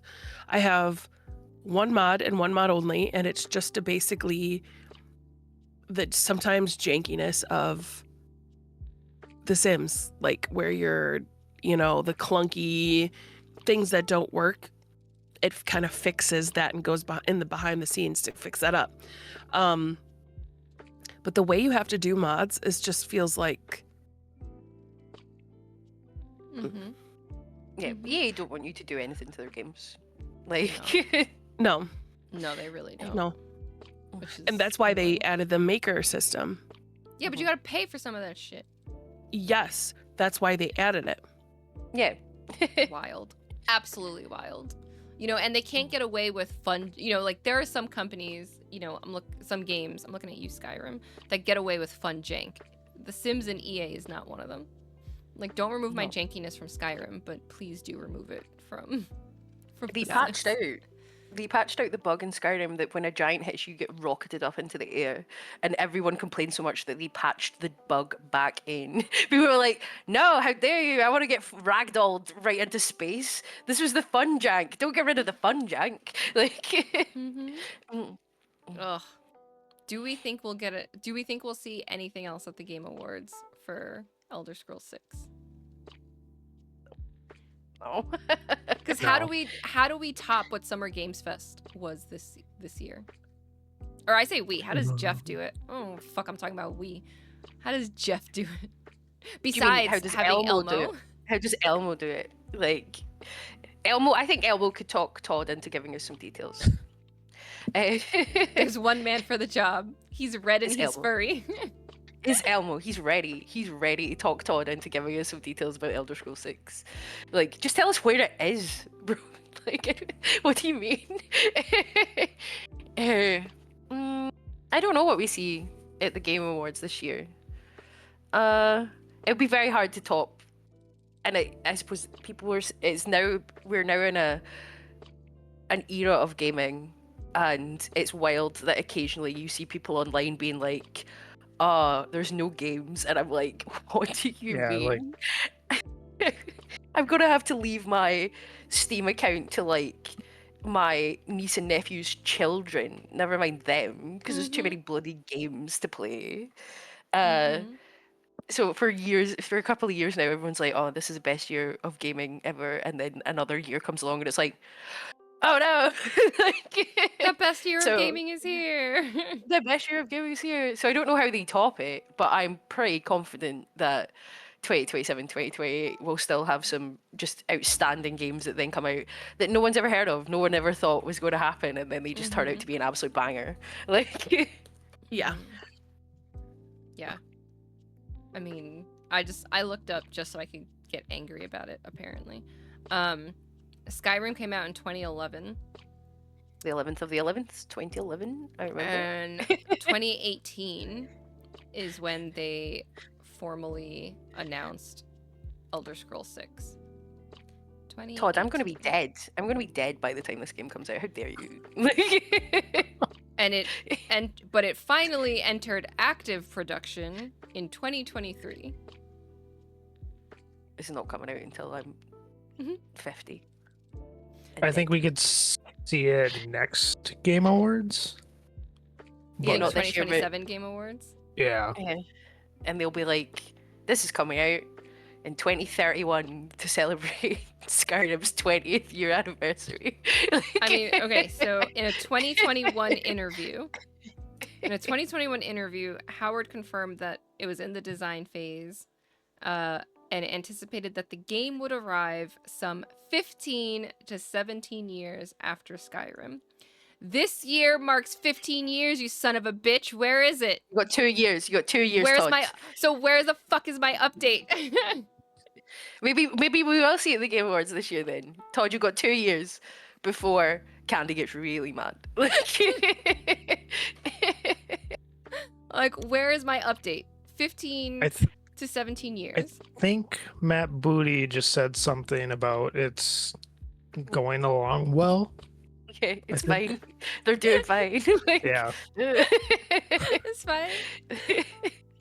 Yeah, they're about to be like the dog. This is fine when everything's on fire. When I show up, like, give me my goddamn game.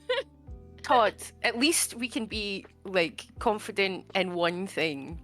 The guys in Bethesda are never using AI. They're like, this is handcrafted artisan jank. How dare you? Like, this is jank from the Champagne region of Jank in France. I think you'll find. like, But And show me I'll that. I'll support that. I'll support that any day of the week. Yes.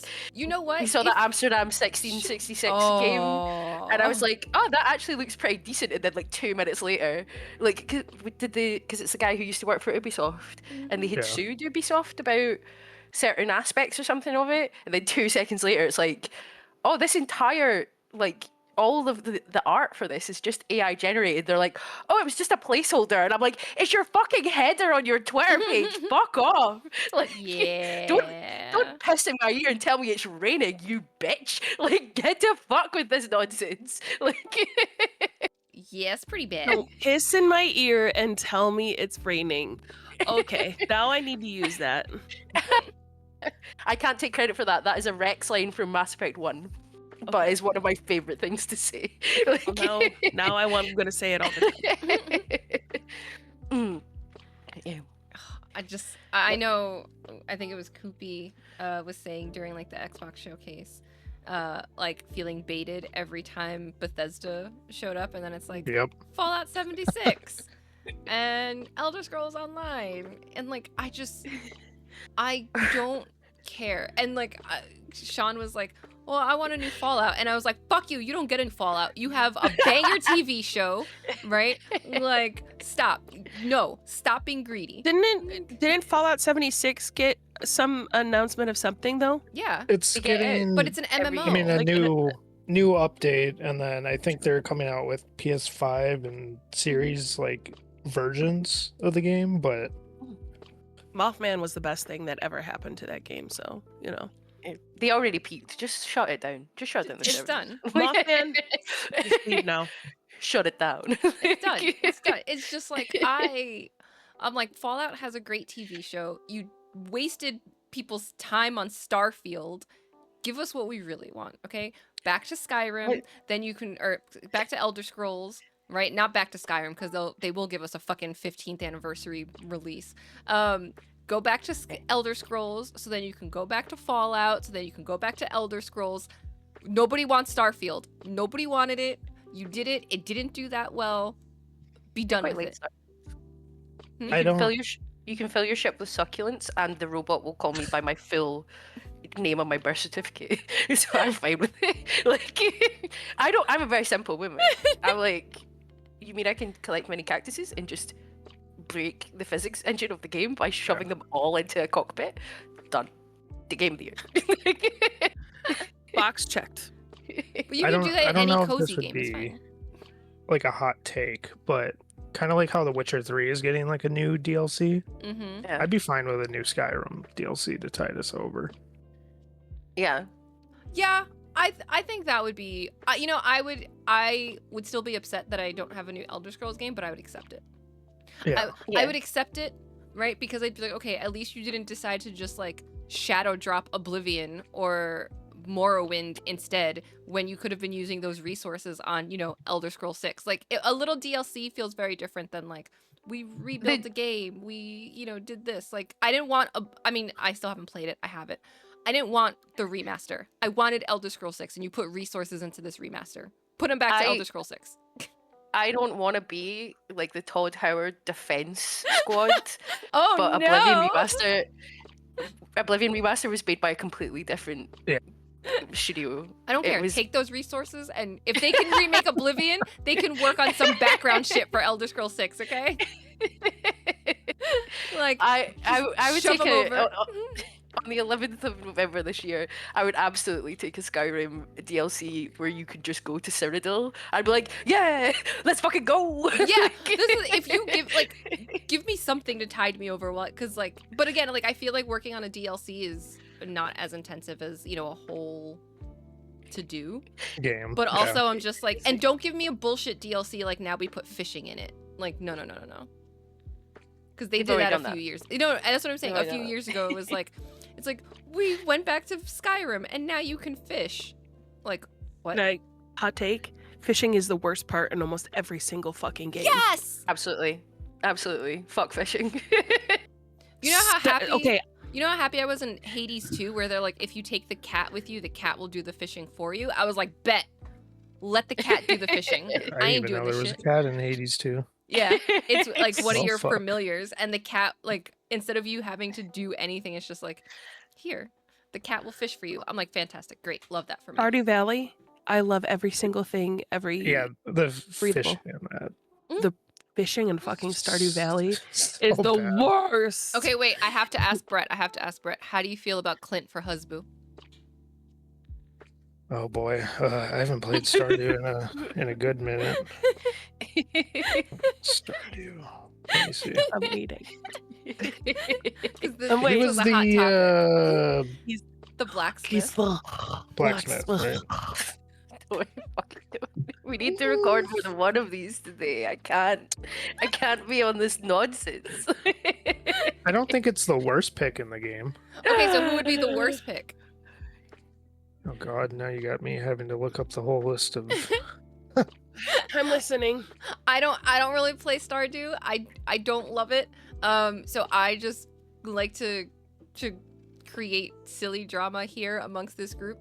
And I also, my husband loves Stardew. So I always just refer to people with like the little bit that I know, like the bitch who eats rocks is how I refer to Abigail. She eats rocks. She is a bitch who eats. She does eat. I've never played it. You're shouting at me as if I know. I'm just laughing. Never played Stardew? No. Oh my god. It's not my type of game at all. That's fair.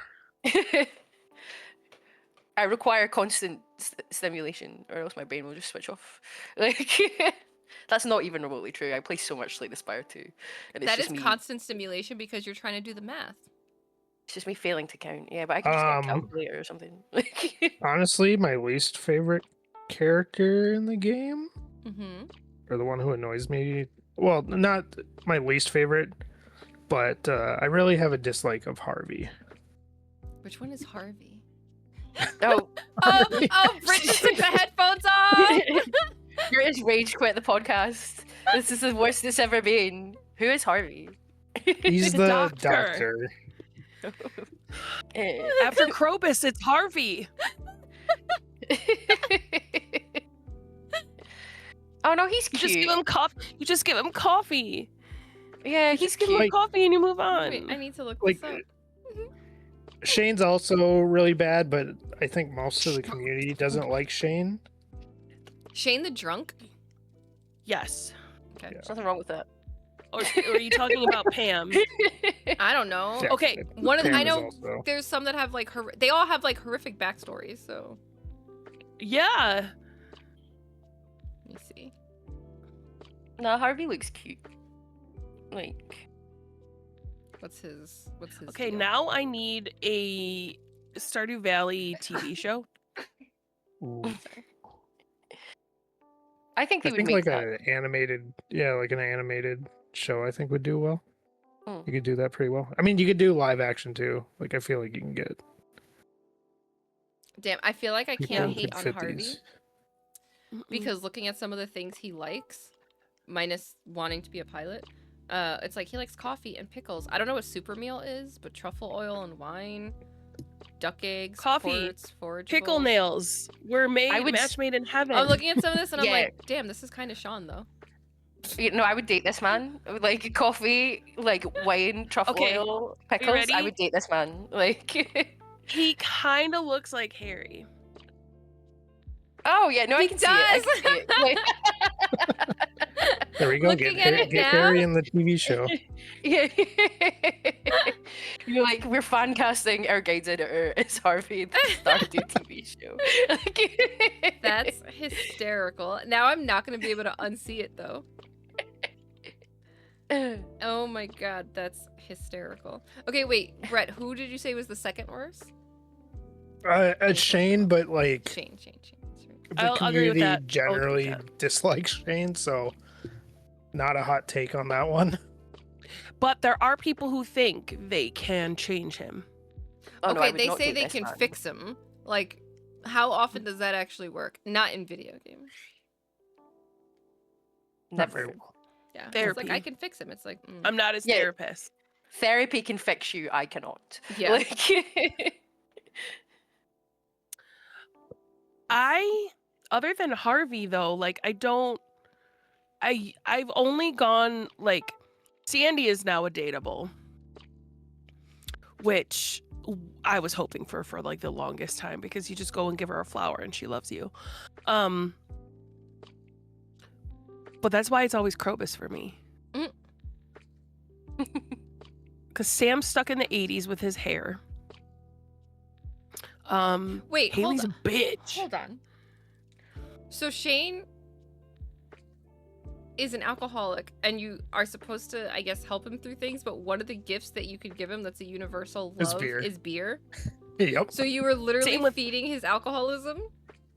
Same with Pam. To be friends with her, she wants pale ales. And she is an alcoholic. What the fuck is this game? I feel like the Functional? only person I don't know where if Shane is she- functional. yeah, it's a big difference. Like, Uh, oh wait, Shane doesn't like pickles. Fuck Shane. He likes hot Fuck that guy. peppers. Like, He likes pizza.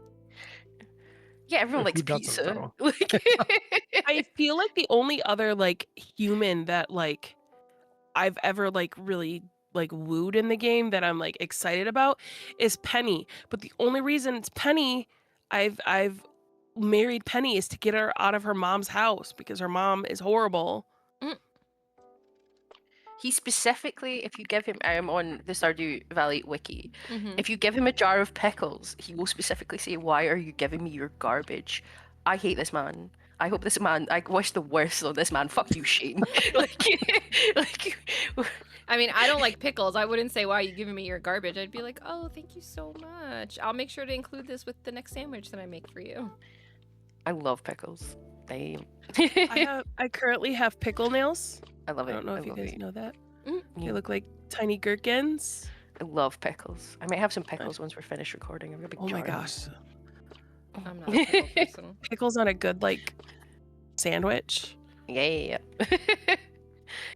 I'm hungry now. You know when we're dwindling down when we're like, Food? I want to Food. yeah, Yeah. food.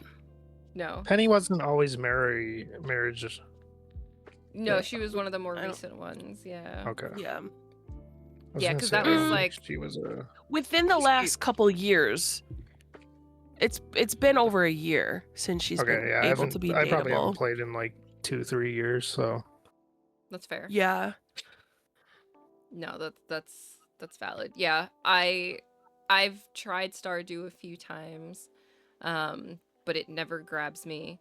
And then I'm just like, don't tell me this is cozy ooh woo. And then everyone has a fucking awful backstory. I'm like, just be straight up with me. Tell me what to expect. This is bullshit. But also, like, I've said this on the podcast before. Stardew just is so lost in time, and that reminds me of a place that I grew up. And I'm like, nope, this is triggering. I'm good. I'm done. I don't need to play this. I've lived this life. It's fine. I actively try to get away from said life. So, but yeah, there's still other characters that are not marriage candidates, though, right? Pam isn't. Lewis isn't. So who should be the next one? I don't think there is any really that you can, because Caroline's married, Evelyn's married. So can't you can Jody. divorce people that you marry, right? Mm-hmm. So why can't they get divorced? We're talking about people that are like abused and homeless and alcoholics and all this other stuff. They could get divorced. Let them get divorced. Wait, are you advocating that you break up their marriage so that you can marry one of them? Candy, is this what we're going for now? Like, Yeah, why not? Fuck it. I just hope they no Villain route. There's Let's no go. one I would be like. Listen, Home villain wreckers. route.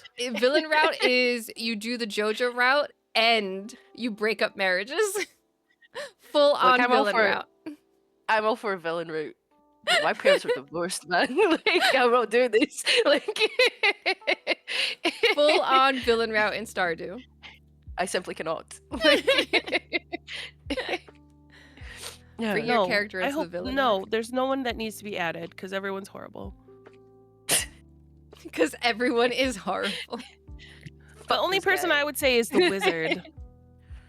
I'd fuck a wizard. But the wizard seems like a man who's been divorced like 4 times. Well, 5th time's a charm. I mean, the lore is his ex-wife. You have to is- marry them. Can you The- you just romance them? Do you have to marry them?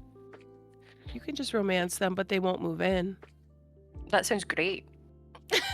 You live in your house, I live in my house. We have a nice, lovely romance, and then I go sleep in my big bed by myself, and I can spread out like a big starfish. Like, like V's like, I don't understand the problem. I don't get it. You're describing the perfect. Well, why do you think I just become roommates with Krobus? Yeah, that's fair. Okay, wait. So Brett, we asked you the worst ones. What was the best one? Who do you want to marry? So my usual go-to was Leia, Mm, which yeah, she's chill. kind of chill, kind of She's got a little bit of trauma, but like the normal kind, like Yeah. ex-boyfriend. A yeah. normal amount. A normal amount. Oh, So, she likes yeah. goat cheese. Yeah, she's fine. She's fine. She likes goat cheese usually and wine. her, and then I think one playthrough I did Abigail.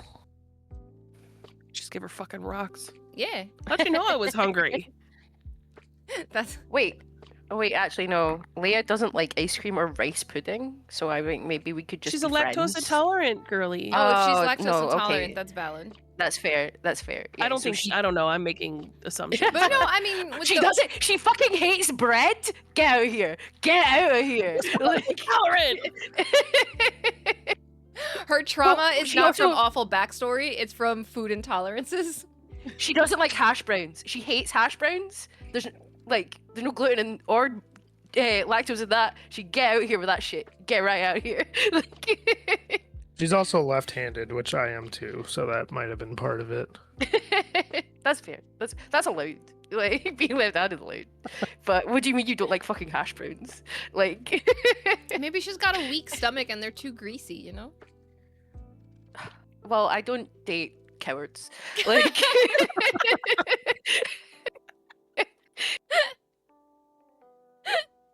Just said don't date cowards. That's it. Yep. You're not willing to risk your stomach? Coward, get out. Date is Coward. over.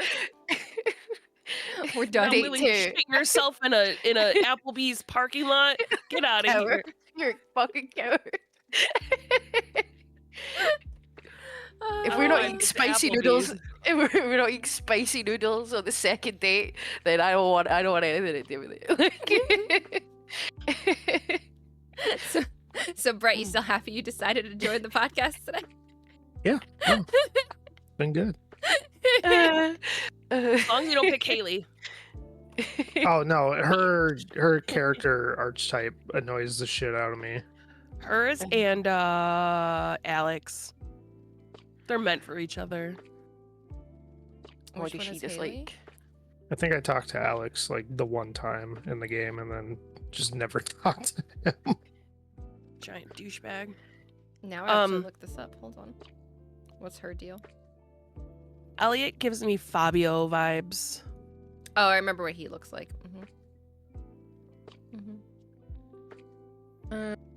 Haley likes. Yeah, oh, her likes and dislikes are just so basic. generic. Yeah. She's so basic. Yeah. She's a basic She bitch. is. She's Yeah. She likes sunflowers though. Yeah, but if you go to the movie, she dislikes pizza, nachos, and popcorn. So yeah, she can get right in the bin as well. Get out of here. Like, Yeah. like, Like, so what are you Get outta having? here. Like, come on. yeah, she's having a cappuccino mousse cake at the cinema. Like, get out of here. She like reaches into her purse, pulls out a Tupperware. Yeah, I brought my own snacks. Like, I but mean, not- me too, but Yeah, but I have snuck them in from the shop. I've not brought homemade fucking cake to the cinema. Like, Ooh, I don't know. I brought in off-brand popcorn because I am cheap, not Yeah. because I don't like popcorn. Like, Okay, wait. Alex likes dinosaur eggs. I like dinosaurs. And he loves complete breakfast, which I feel like is basically an English breakfast. I mean, not a full English breakfast, but because it's I like- egg, milk, I- hash he's brown, also a pancake. weightlifter, so he like Yeah. Salmon dinner. I too enjoy a salmon dinner. I do enjoy salmon dinner. What are we doing right now? Just going through every single Stardew character and being like, no, you we're can not get in the going bin. through. We're not going through everyone. We're not going through everyone. We've Wait. gone through enough of them. Yeah, but like I too like salmon dinner, but what he likes to eat in the movies is a salmon burger, and I feel like that's a faux pas. Again, get out of here. Why are you even selling this in the movies? Like, Well, okay. Devil's advocate here. you can't we eat have- fish in a movie theater. You can't. That's what We you have can't a do. lot of movie theaters where they're dine-in theaters, and they do serve like meals like that. That's Weird. pretty they're the Pretty Alamos standard. or Yeah. something. Alamo Draft House. Yeah. That's weird. So that's standard. It's becoming more standard, especially here in America, because even some of the other the thing theaters I now have like the ways to eat food. The thing I hated about those is the ones that I would always go to were the seats were like you were in a college like lecture hall where like you had the table in front of you and this chair, and it was not a comfortable chair to sit and watch a whole ass movie in. The one by me has been redone, and the chairs are definitely better. Although I don't love the Alamo for lots of reasons, because it feels like every time I go they mess up something. But they have fixed the chairs, so that at least has gotten better. But yeah, so I can't hate on the salmon burger because I go 30 minutes, not even 30 minutes down the street, and if I go watch a movie, I can have a salmon burger. So You cannot do that in the UK. You can get popcorn and you can sit in a dark room and eat your popcorn and watch your movie. Like, you may have a beer or a Smirnoff Ice with your popcorn, or a soft drink. But these things, normal yeah, things. these normal things. Normal things. No, that's fair. That's valid. We just, we got to be consuming too much all the time in America. That's how we roll. Have your salmon burger at the theater. If you're going to the theater after listening to this episode, go have your salmon burger. Go have whatever enjoy your it. heart Have fun. desires. If you're in the States, just Oh. don't do that in other countries. They might toss you out. Apparently. Yeah. Well, I feel like if you started eating like salmon in a cinema, then people would be kind of annoyed at it. Because I like salmon, but it's a small room and it smells like fish. Thank Like, Is this true? cooked salmon, raw salmon, a little Yeah. less, but A little less. I microwaved this salmon burger before. Mm. No, it's fine. Salmon burgers can be a little stinky, but hopefully you did not think that this episode was a little stinky. So if you've made it this far, thank you so much for joining us. Thank you. Huge shout out to Brett for joining us and dealing with this nonsense that V can't been a even good deal time. with, that has her hand over her face. No, I'm just like I'm like baffled by that transition. Like, That's why I was laughing. I was like, that was the best. Listen, I find my transitions where I can. Brett, you are always welcome back if you want to indulge in some of this insanity once again. Of course. Feel Oh, free to for sure. feel free to join us again. And everyone who's listening, watching, you feel free to join us again next week as well. Don't forget to catch everything going on with Gamer Social Club in the Discord and on the site, gamersocialclub.ca. The links will be in the description. Don't forget to like, subscribe, share with your gamer friends. If you're really feeling it, leave a comment on something that we did that you thought was wonderful or a little stinky. If you're listening on Spotify, feel free to add that 5-star review, and we will catch you next time. Bye, everybody. Smell you later. Bye. Bye.